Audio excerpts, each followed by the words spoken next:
देखी जाए खेसारी लाल यादव के फिल्म अपराधी देखे खातिर भीड़ उमड़ल बाटे। सपना सिनेमा हॉल आरा के नज़ारा देखावत तनी, एकदम लाइव देखावत तनी। हम देखी जरूर लोग कि एकदम कैसे ढुकावत आने।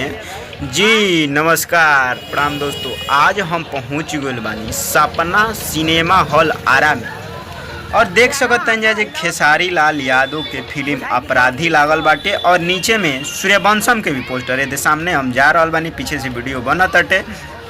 बाकी हम दुकान पे जाके पहले पता कैनी है जा कि भैया शो कैसे चलत अटे। तो यहाँ के बतैनी है कि एगो सुबह में शो चलत अटे जौन कि पावर स्टार पवन सिंह के सूर्यवंशम चलत अटे 9 से 12। बाकी ओकरा बाद से खेसारी लाल यादव के 12 से 3। और ई देखी भीड़ जा रहा बा एकदम से फिल्म ई खेसारी लाल यादव के अपराधी देखे खातिर। एक साथ में खेसारी लाल यादव के 2 फिल्म रिलीज भइल बाटे, लेकिन एक को शो चलता सूर्यवंशम के, बाकी 3 गो शो जौन चलता सपना सिनेमा हॉल में वो चलत अटे अपराधी के। और ये देख सकते हैं थोड़ा सा हम उजा गईनी है तो देखनी है कि टिकट काउंटर और कटता जिन्हें टिकट होने चल गई है। ये देखिए टिकट काउंटर तक हम आ गए बानी और 80 रुपया एगो टिकट के दाम बाटे। और टिकट काउंटर पर देखनी है तो एने भी भीड़ लागल बाटे, यानी खेसारी लाल के जौन फिल्म अपराधी भी अच्छा खासा ओपनिंग करतिया और ठीक ठाक चलतिया।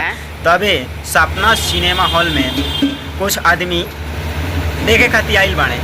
बाकी रौरा लोग के तनी चलित विस्तार से देखा तनी। देखिए अपराधी के हम जूम करके थोड़ा दिखा देतनी कि अपराधी लागल बिया 3 गो शो चलत अटे एकदम ठाट से। तो आई जा और देखी जा छिटफुट आदमी जा तड़े, कोईसन भीड़ नहीं खे। लेकिन सपना सिनेमा हॉल में खेसारी के अच्छा ओपनिंग मिलता, अच्छा चलत है फिल्म। बाकी वीडियो कैसा